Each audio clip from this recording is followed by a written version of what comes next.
You know the moment. Someone you care about looks at you.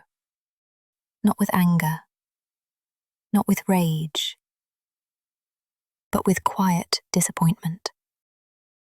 They say, "It's fine. I just thought you'd remember." And suddenly your chest tightens.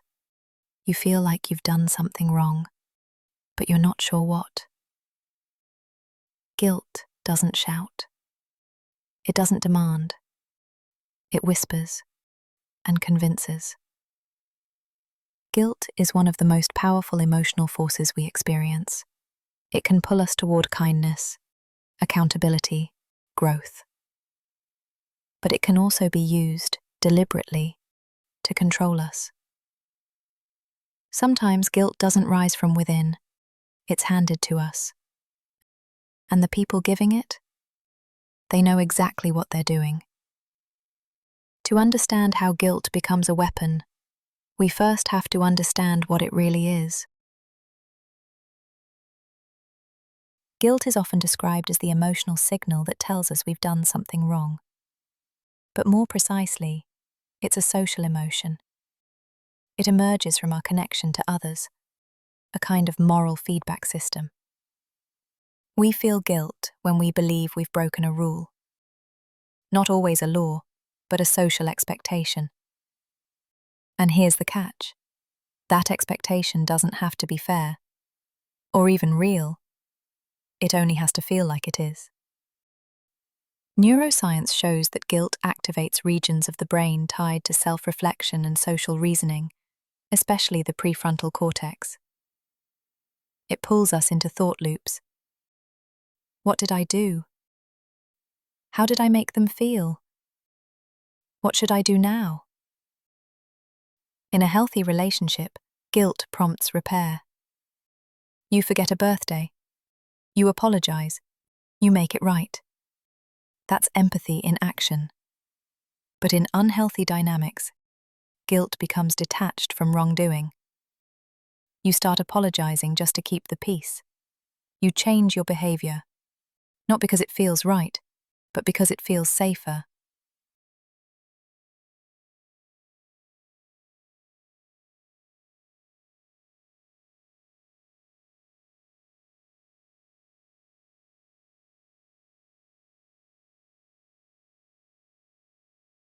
And it's here, in that blurry space, where guilt stops being a feeling and starts becoming a tool. But who uses guilt this way? And how do they get away with it? When someone uses guilt to influence another person's behavior, they're not trying to help them grow. They're trying to win obedience without appearing forceful. That's the power of guilt. It disguises control as concern. No yelling, no threats, just a quiet implication. If you were a good person, you wouldn't do this to me.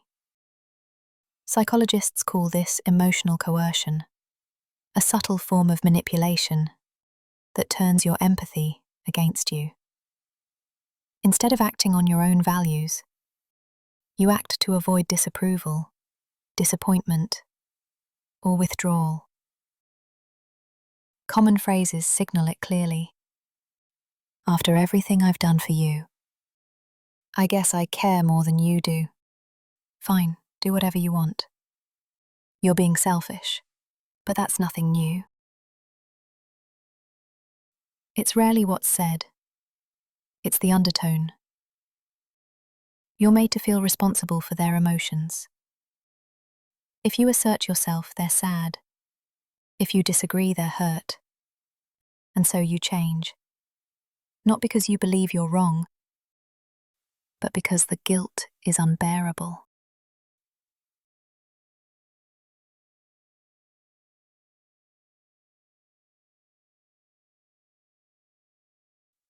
Over time, this erodes your internal compass. You lose track of what you want, what you believe. You begin to live in anticipation of how others will react. But guilt doesn't just manipulate individuals, it shapes entire systems of power. Let's look at where it starts, Most of us don't learn guilt as adults. We inherit it long before we understand what it is. From early on, many children learn that being good means being quiet, obedient, or pleasing, not out of understanding, but because it keeps the adults around them comfortable. As an example, "You're making mummy sad. Good boys don't talk back. Look what you've done. You should be ashamed." These aren't just passing remarks. They're instructions. These words teach more than manners. They teach that love is earned, not given. When a child disappoints or disagrees, they're not met with curiosity or support. They're met with withdrawal, silence, or subtle disappointment. And what emotion rushes in to fill that silence? Not reflection, not repair, guilt. Not the kind that says, "I made a mistake," but the kind that whispers, "I am the mistake."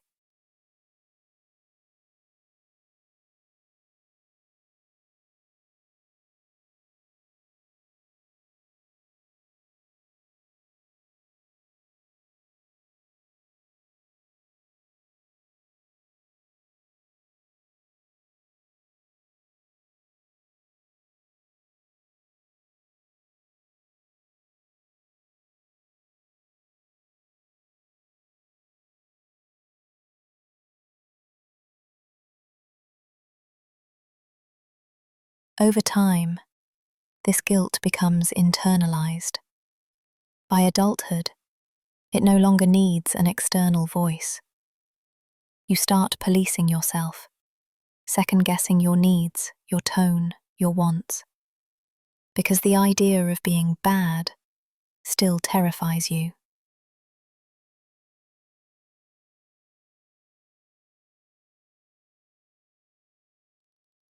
And those who grow up guilt-wired, some become the easiest to manipulate.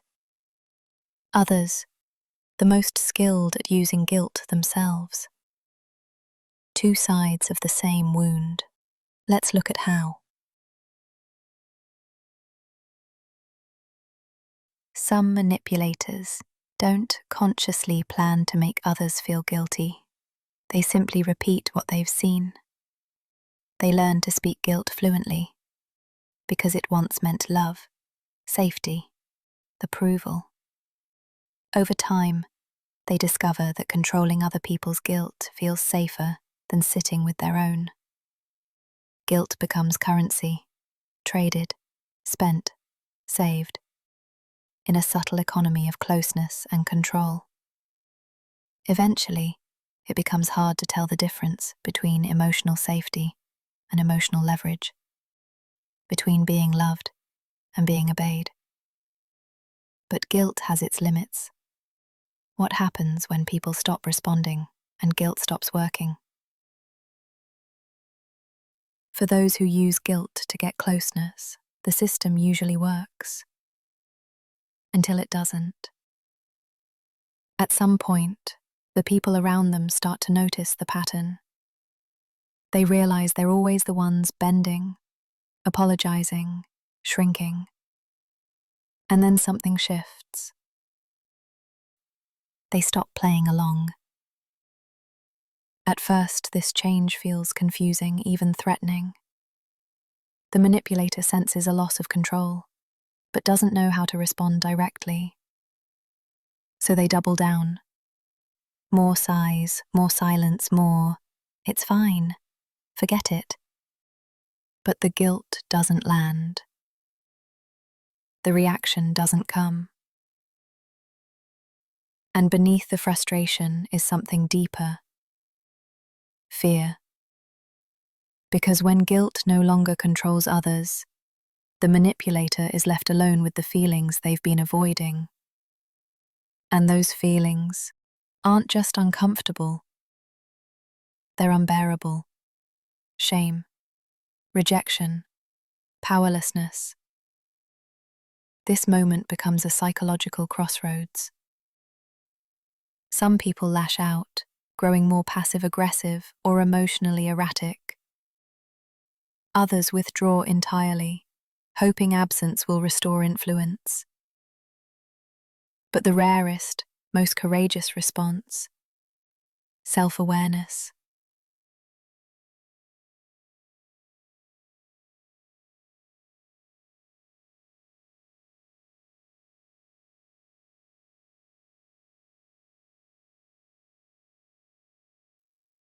What happens next?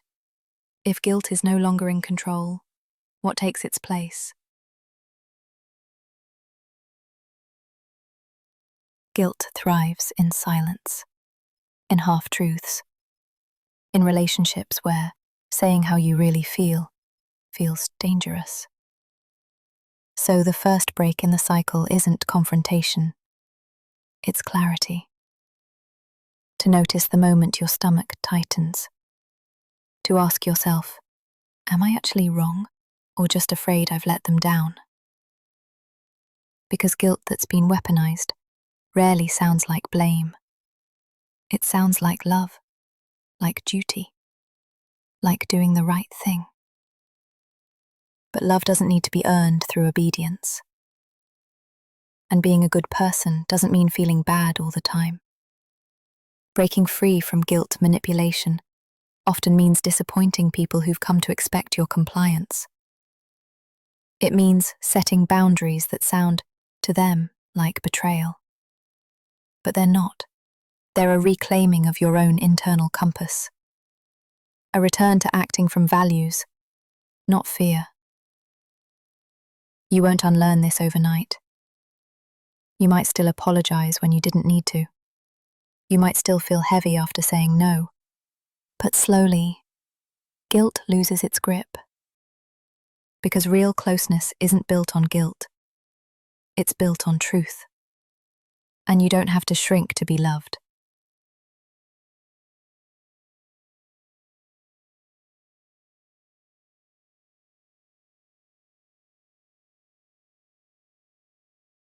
What comes after guilt?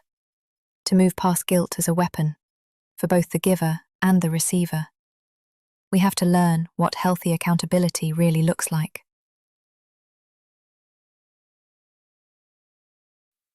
Guilt keeps you in the past.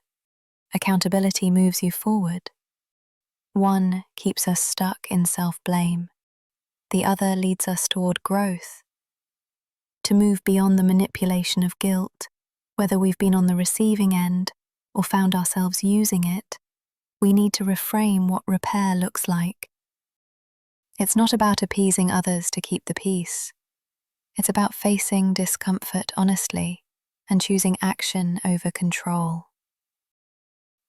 Healthy accountability doesn't require someone else to feel small so we can feel safe. It requires both people to stand as equals, even in conflict. It sounds like, I hurt you. I want to understand and do better. This boundary matters to me. I hope we can talk about it. I can care about your feelings without betraying myself. There's no shame in learning that we've misused guilt, especially if it was our first emotional language. What matters is what we choose to do next. Because the goal isn't perfection, it's clarity. To know the difference between guilt that reflects our values and guilt that was planted to keep us small. To listen to the voice that says, you don't need to earn your worth through obedience. You already have it.